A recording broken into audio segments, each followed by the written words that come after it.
manoloana izay dia nametraka fitoriana ny candidat tsy miankina atao amin'ny commune Ambohidrabiby ny pasteur Lazaso toy izay resika indray ary ny sary mirakitra izay.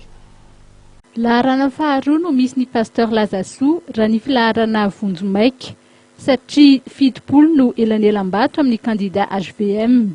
Miisa 337 ny azon'ny candidat HVM, 329 no azon'ny candidat tsy miankina pasteur Lazaso, 219 ny azon'ny TIM, 724 ny an'ny MMM ary 740 ny an'ny AREMA.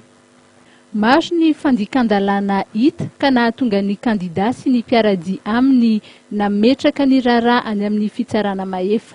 Manoloana ny zavanitranga tamin'ny fifidianana tato anatin'ny commune Ambohidrabiby dia tsy hainay candidat indépendant ny angina tsy anambarany marina.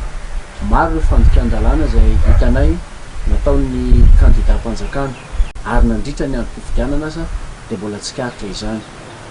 Izay ananana proof sy ananana vavolombelona no ahafahana mitondra ny raharaha eo amin'ny fitsarana mahefa dia tribunal administratif moa zany.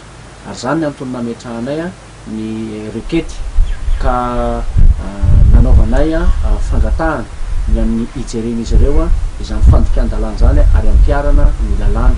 Iray amin'izany ny fahitana ny fanaovana fampelezan-kevitra teo amin'ny toerana izay tsy tokony hanaovana izany satria faritry ny sekoly, faritry ny UPP ary UEPP io dia tsy vitany hoe sekoly fotsiny fa birao mpifidianana raha teo ihany koa.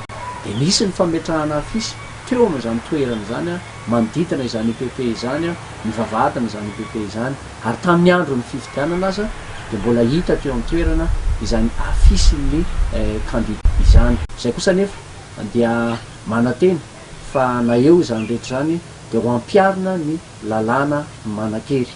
Dia mananteny izay fa raha olona hitondra tanàna zany dia olona manaja lalàna, olona manaja ny vahoaka, manaja ny fahamarina satria dia hitapoky hitam-pirenena ny fanaovana fampelezan-kevitra teo amin'ny faritry ny sekoly eo. Hita ny rehetra ny afisy izay napetraka teo amin'ny faritry ny sekoly sady birao mpifidianana io.